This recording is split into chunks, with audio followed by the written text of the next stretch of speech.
प्रभु के नाम की तारीफ हो कि प्रभु ने इस समय अपने चरणों में आने के लिए हमें अनुग्रह दिया कि हम उसकी उपस्थिति में उसके जीवित वचन के ऊपर मनन कर सकें। तो आइए परमेश्वर के वचन में से पढ़ेंगे जेम्स चैप्टर 4 वर्स 11 to 12।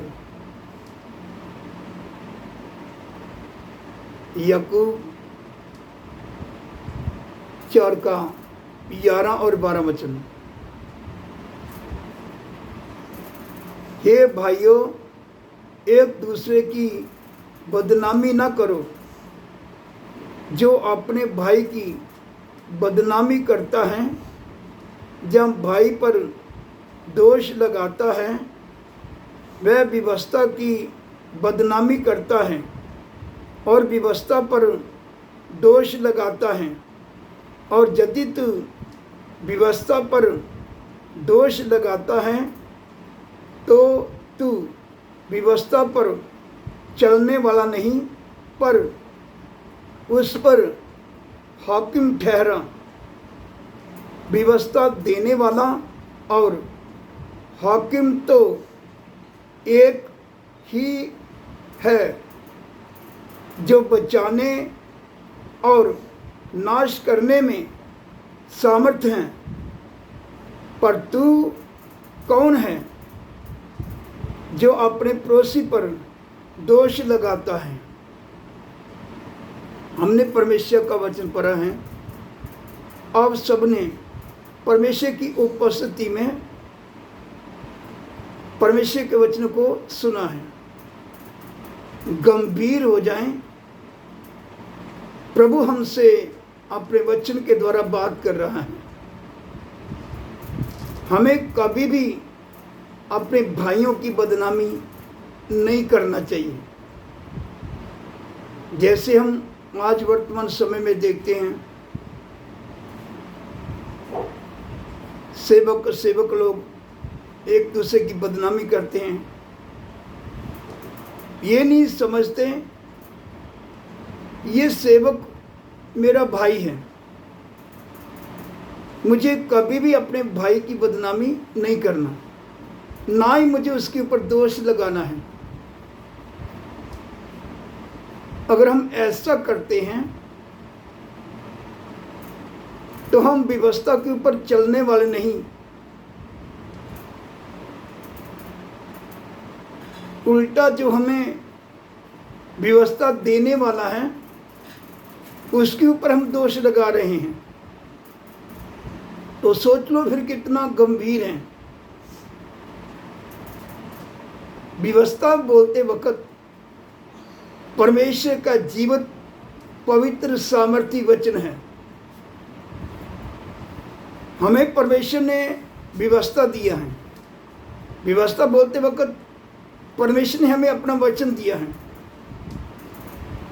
हमें वचन के अनुसार चलना है, ना कि अपने भाइयों के ऊपर दोष लगाते हुए उनको बदनाम करते हुए चलना है। क्योंकि यदि ऐसा करते रहेंगे, भाइयों को बदनाम करते रहेंगे, सेवक के ऊपर दोष लगाता रहेगा, तो ऐसे तो हम कभी भी स्वर्ग नहीं जा सकते। तो फिर हम वचन प्रचार क्या करेंगे? हम खुद नहीं व्यवस्था के अनुसार चलते तो दूसरों को हम वचन क्या सिखाएंगे? इसलिए गंभीर हो जाएं। कोई मनुष्य नहीं, हमारा सर्वशक्तिमान ईश्वर पिता परमेश्वर हमसे बात कर रहा है। वो नहीं चाहता कि हम अपने भाइयों को जैसे एक सेवक के ऊपर दोष लगाते हुए उनको बदनाम करते चले। हमने कभी भी अपने भाइयों को बदनाम करते हुए, दोष लगाते हुए नहीं चलना, नहीं तो बहुत भारी पड़ेगा। जिसके कान हो वह सुन ले। प्रभु सेवकों से, विश्वासियों से, इस वर्तमान युग की कलीसियों से क्या बात कर रहा है। और ज़्यादातर कलीसियों में ये काम चल रहा है, विश्वासियों में ये बातें चल रही हैं, सेवकों में ये बातें चल रही हैं, सेवकों में ऐसी बातें चलती हैं। इसलिए परमेश्वर हमें खबरदार कर रहा है, हमें चौकस कर रहा है। जिसके कान वह सुन ले, जो ऐसे काम करने वाले हैं, अपने भाइयों को बदनाम करने वाले, सेवक के ऊपर दोष लगाने वाले, ऐसे कभी भी हम स्वर्ग नहीं जा सकते। अगर स्वर्ग जाना है तो हम अपने भाइयों का आदर करें, विश्वासी का आदर करें, सेवक का आदर करें। कलीसियों में से ये बातें दूर रहना है, विश्वासियों से ये बातें दूर रहना है, सेवकों में ये बातें दूर रहना है। ये बातें सेवकों में, विश्वासियों में, कलीसियों में नहीं पाया जाना चाहिए। हमने अपने भाइयों के साथ मिलजुल कर चलना है। एक सेवक ने दूसरे सेवक के साथ मिलजुल कर चलना है। हमने एक दूसरे के साथ मिलजुल कर चलते हुए एक दूसरे को उठाना है और एक दूसरे के लिए प्रार्थना करना है, ताकि हमारे सेवकाई में, हमारे घर परिवार में, कलीसियों में परमेश्वर की आशीष हो। इसलिए परमेश्वर इस समय हमसे क्या बात कर रहा है, कान लगाकर इस वचन को सुने, क्योंकि जब प्रभु हमसे अपना वचन भेजकर जो बात कर रहा है, तो आइए सब ध्यान से सुने। एक बार फिर से मैं इस वचन को पढ़ता हूं। हे भाइयों, एक दूसरे की बदनामी ना करो। जो अपने भाई की बदनामी करता है,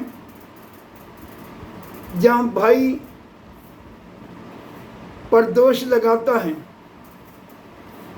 वह व्यवस्था की बदनामी करता है और व्यवस्था पर दोष लगाता है।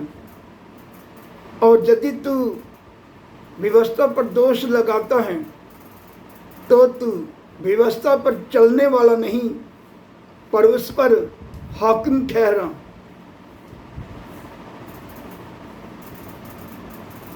व्यवस्था देने वाला और हाकिम तो एक ही है, जो बचाने और नाश करने में सामर्थ्य है। पर तू कौन है जो अपने पड़ोसी पर दोष लगाता है?